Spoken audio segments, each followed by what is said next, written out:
હવામાનને લઈને વરસાદને લઈને ગરમીને લઈને મહત્વપૂર્ણ સમાચાર કાળજા ગરમી અને હીટવેવની એક તરફ આગાહી તો બીજી તરફ દક્ષિણ ગુજરાત સૌરાષ્ટ્રમાં પ્રી મોન્સૂન વરસાદની એન્ટ્રી હવામાનના ડબલ અટેકના સમાચાર અત્યારે સામે આવી રહ્યા છે વિગતવાર જાણકારી આપને આપું છું કે રાજ્યના કયા વિસ્તારોમાં ગરમી યથાવત રહેશે અને કયા વિસ્તારોમાં વરસાદથી લોકોને રાહત મળશે હવામાને વિભાગે જે પ્રકારે આગાહી કરી છે તે અનુસાર એક તરફ ઉત્તર ગુજરાત મધ્ય ગુજરાતના લોકોને હજુ પણ અસહ્ય ગરમીનો સામનો કરવો પડશે તો બીજી તરફ દક્ષિણ ગુજરાત અને સૌરાષ્ટ્રના વિસ્તારોમાં પ્રી મોન્સૂન એક્ટિવિટી શરૂ થઈ ગઈ છે જેના કારણે ગરમીથી થોડી રાહત મળવાની આશા છે હવામાન વિભાગનું કહેવું છે કે આગામી દિવસોમાં અમદાવાદ ગાંધીનગર ઉત્તર ગુજરાતના અન્ય જિલ્લાઓમાં પારો ઊંચો રહેશે હીટવેવની પણ સંભાવના છે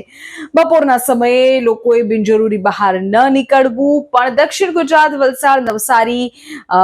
વાપી દક્ષિણ ગુજરાતના વિસ્તારો સૌરાષ્ટ્રના દરિયાકાંઠાના વિસ્તારો કે જ્યાં વાદળછાયું વાતાવરણ જોવા મળશે કેટલાક વિસ્તારો માટે તો ગાજવીજ સાથે તેજ પવન સાથે પ્રી મોન્સૂન વરસાદ એટલે કે ચોમાસા પહેલાના વરસાદની પૂરેપૂરી સંભાવના છે